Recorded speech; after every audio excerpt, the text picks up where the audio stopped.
Yo, what's up, family? Before we start the video, please leave a like, subscribe, and share it in everyone that you can, just so we can get out there a little bit more. With that being said, let's get right into the video. Newcomer Anfernee Simons played his first game in the Celtics jersey last night, and I want to dive into his performance.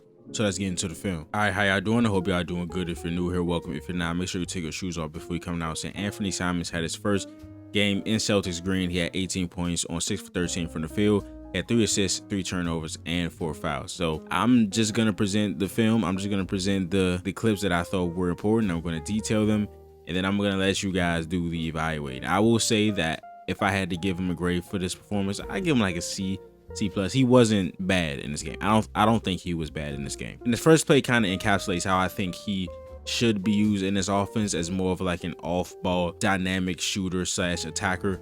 Coming off of off-ball stuff. So here, I see this first play, the Celtics are going to go to Ram Miami. Of course, Ram, the first part of this is an off-ball screen, set for somebody to go set a ball screen. So Josh Minot will set this screen on Sandro, and then Cater will come set this ball screen for Peyton Pritchard. So we got that happening, boom, boom. And then the Miami action is a dribble handoff followed by a ball screen. So Peyton Pritchard is going to hand it off to him.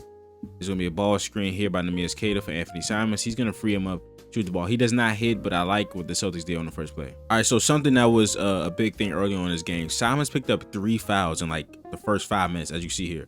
I believe this is his second one, but this was the only one that I thought was like a mental lapse. Like the first one was just him trying to help Pritchard in a transition.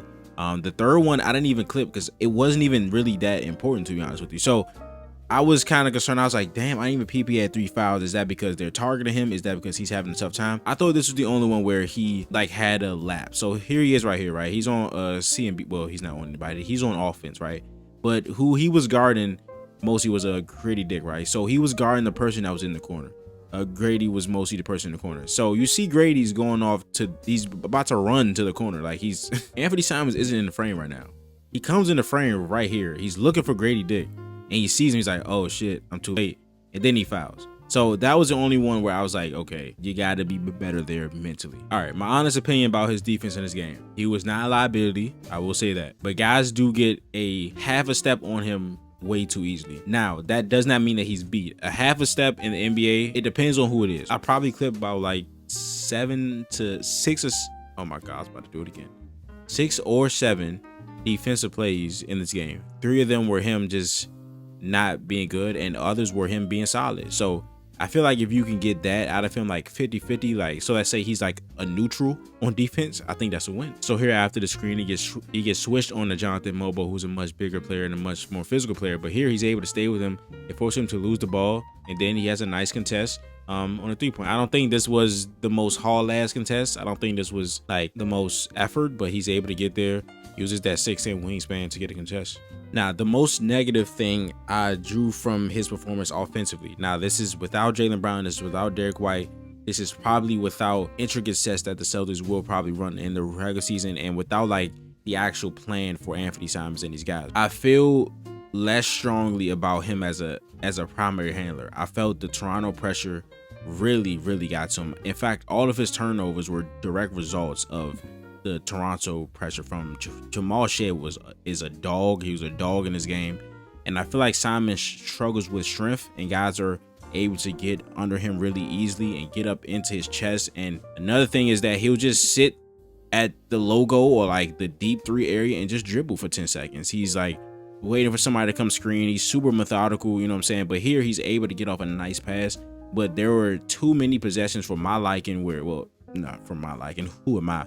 But there was a lot of possessions where like he was just dribbling right here, and then the clock gets to like 10 or 9, and then he finally decides to go.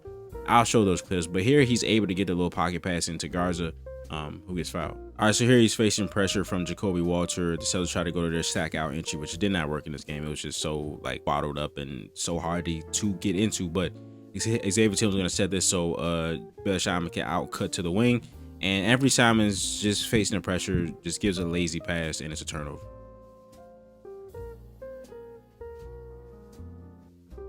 All right, so we had some good action, right? So we got Chris Boucher coming off the stagger screens from Ugo and Xavier Tillman. That's a horrible screen. Okay, no, I can't accept it. I'm better than that.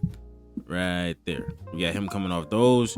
Doesn't receive the ball. He just ends up going through. Josh Minot's going to go back over there too. one screen from Ugo. Simon's gonna receive the ball. Xavier Tillman's gonna try to get into a handoff with Chris Boucher. He cuts, so he just gives it right back to Anfernee Simons. And then again, but look at the clock. Look at the clock. This was damn near every possession. Now he scores on this, right? But the offense was just so much slower in this game, and it's not.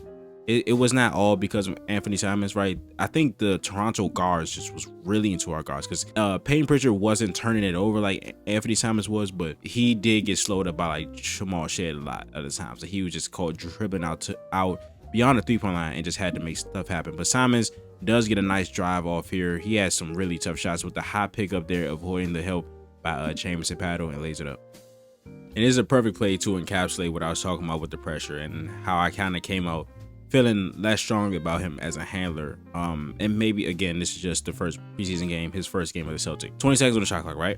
You see where he's at. I said something about strength earlier. Like, guys knock him off his line way too easily. And this is on both sides. This is on offense, guys are able to get into his chest, knock him off his line, knock him off his feet sometimes. And on defense, screens are really hard to, get around because he's just not that strong. He has a wiry frame though. And he has a 6'9", 16 wingspan. So if he's not going against screens, there were some times in this game where he was able to stick next to guys and use his wingspan. But here, look, so this small point guard, smaller than him, skinnier than him, is able to knock him off his line, almost calls a backcourt violation. He gets the pass off though. Good job on that. Then he gets the ball back, and you see where we at on the shot clock, right? He's at half court with 7 seconds left, and the offense just took so long to get into. And again, this is not all on Anfernee Simons. I feel like the Grizzlies didn't apply this much pressure. Toronto, and this is preseason, right? This is not an intricate offense yet. But there's 3 seconds on the shot clock, and he's at the 3-point line, and he has to force something out. He gets bailed out with a foul, but this was just. Yeah. All right. I don't really know what this was, but I didn't like it. So they go to Spain. Pienaar. He is with Jamal Shead, but then he just gives up a step for like no reason. Like just jogs around this. Then he takes his little hop step. I'm not sure what that. Oh, okay. I'm guessing he's seeing. Nope. No. Okay. I can't give him that. He just takes his little hop step, then gets screened, and it kind of puts Luka Garza in a horrible position. So. All right, this is what I was talking about with the strength and the screening. Of course, Jonathan Mobo is more physical than him. He's stronger than him. He's bigger than him. He's just going to set this pin down, and he's just going to struggle to get through his pin down. All right, so again, I feel he gave up the half a step a little too quick. I feel like this closeout, okay, this is a bad closeout. This is an unbalanced closeout. You see he's like damn near slipping as he's closing out.